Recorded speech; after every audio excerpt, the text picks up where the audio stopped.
Hi, this is Tim of the 1916 Company. Welcome and thanks for logging on. If you love this watch, email us. Team Mosso at the1916company.com. It is in the description below.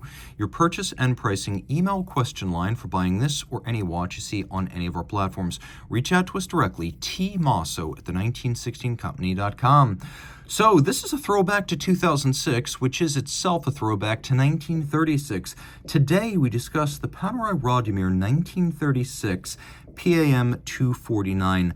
Resplendent in steel with plexiglass crystal and California dial. This is a throwback to the earliest version of the 3646 combat watch. Now, in its day, it would have been made by Rolex with an oyster crown and an oyster case, and we'll talk about why that's important today. Of course, this being a Swiss-made Panerai watch of the modern era, it is made by the name on the flank of the case. So the watch is 47 millimeters in diameter in stainless steel, 15.3 millimeters thick from lug tip to lug tip, 56 millimeters, and then we have a 26 millimeter size strap on here. And by the way, if you are a Paneristo, you will already know how many options you have OEM and aftermarket for Panerai straps. If you're new to Panerai, you're going to quickly learn that strap swapping and custom strap fabrication is a subculture all its own with these watches. But on my wrist, which is 16 centimeters in circumference, fit is fundamental. It comes first, and it wears nicely. The thing I've always said about the wire lug Radiomir is that you judge the fit based on the edges of the case, not the lugs. The lugs are so spare, they're really just there to drape the strap across the edge. Visually, the watch reads 47 millimeters square, so it does fit my wrist. And you can see easily from over the top that the case comes nowhere near the edge of my wrist, and this is the angle that exaggerates the width of the watch. It's also thinner than I expected. 15.3 with several steps and a very sloped case flank. It will actually fit underneath some cuffs, including all jackets. Take a look down the barrel, and again, you can see the lugs are kind of extraneous. They're separate from the fit equation. The edge of the case is nowhere near the edge of my wrist. Now, this is a very special piece, which is why it has something a bit richer than typical Panerai fare. Normally, you'd expect to see a rubber or calfskin or minimally tanned calfskin on a Panerai watch. But here we have large rectangular scale alligator leather in dark brown. It's got a folded edge, a monotone stitch. You can see on the bottom, calf skin, no crimping, no gouging. This is a brand new Officine Panerai strap. We have a polished trapezoidal style steel pin buckle for quick adjustments, and while the historic 3646 would have forced you to sew on and cut off the straps, here we actually have two little mounting screws. When you pull those two screws out, the lugs remove from the case and they part in the center, so you can easily swap out the strap. Panerai, self-explanatory. Opus facere means work to do, or to do the work in Latin, which pretty much aligns with the idea of a no-holds-barred tactical tool watch for pioneering frogmen, the, of course, Decima Flotilla of the Italian Navy, the guys who were responsible for planting bombs on the bottoms of battleships during World War II.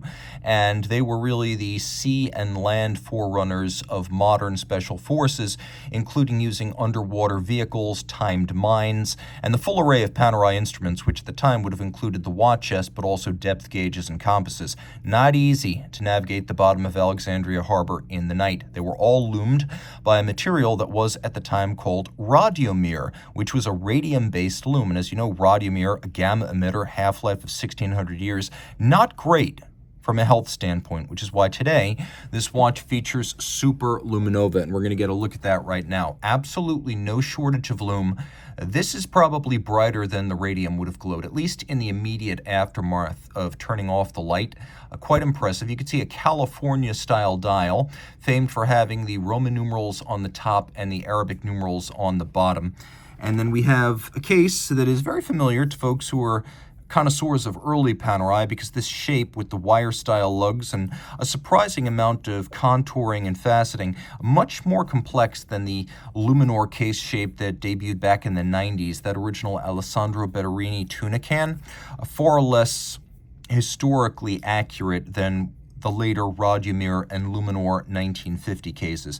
We have OP for Officine Panerai on the crown. It is a screw-down crown. You may be wondering why this watch is only 30 meters water resistant, since its screw-down crown case and screwed-in case back are indistinct from many Panerai watches rated to triple digits?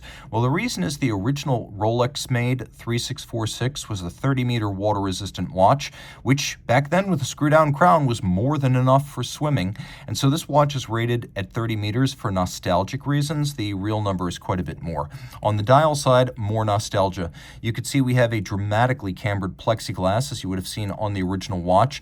It creates lovely warm off-axis distortion. And then we have a sandwich-style dial, which is another feature of those early Panerai watches.